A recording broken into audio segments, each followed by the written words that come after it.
Mahar dari setiap kenikmatan yang Allah berikan kepada kita itu tidak ada harganya kecuali satu, yaitu adalah bagaimana kita bersyukur kepadanya. Karena sesungguhnya tidak ada harga yang paling pantas dalam kenikmatan yang kita peroleh kecuali adalah kita bersyukur kepadanya. Itu pun ibadah kita tidak akan pernah mampu membayar semua kenikmatan yang Allah telah berikan kepada kita. Makanya ada satu riwayat dalam satu hadis yang disampaikan dalam riwayat Imam Ahmad. Ada seorang manusia itu ngotot bahwasanya dia itu masuk surga karena amal solihnya. Kemudian Allah berfirman kepadanya, kamu ini masuk surga karena rahmatku. Karena kita paham ya, kita ini masuk surga kelak bukan karena amal ibadah kita. Karena amal ibadah kita ini tidak akan pernah mampu membeli properti surga yang begitu mahal. Saking mahalnya surga. Maka kemudian orang itu berkata, saya masuk surga karena amalku ya Allah. Kemudian Allah berfirman, enggak, kamu itu masuk surga karena rahmatku. Kemudian Allah perintahkan malaikat. Malaikat hitung kembali amal ibadah orang ini. Maka dihitung amal ibadah orang ini. Dan dia termasuk ahli ibadah.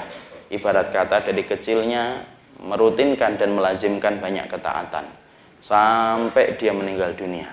Kemudian malaikat berkata kepada Robnya, kami telah menghitungnya dan kami telah memperhitungkan semua amal ibadahnya. Kemudian Allah berkata, jadikan amal ibadahnya untuk membayar kenikmatan yang aku berikan kepadanya ketika di dunia, sebelum ibadah itu membayar kenikmatan yang aku akan janjikan kepadanya di surga. Malaikat langsung menghitung dan berkata, ya Allah, ibadah yang dia tumpuk seumur hidupnya ternyata untuk membayar kenikmatan mata sebelah saja tidak cukup ya Allah.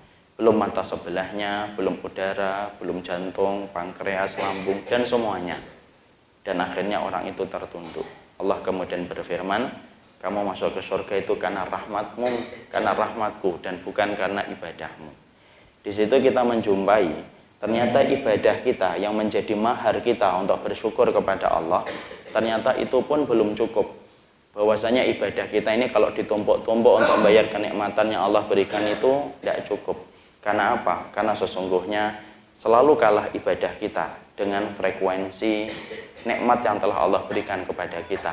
Karena memang nikmat itu sesuatu yang mahal yang Allah berikan kepada kita dan tidak ada harganya kecuali adalah bersyukur.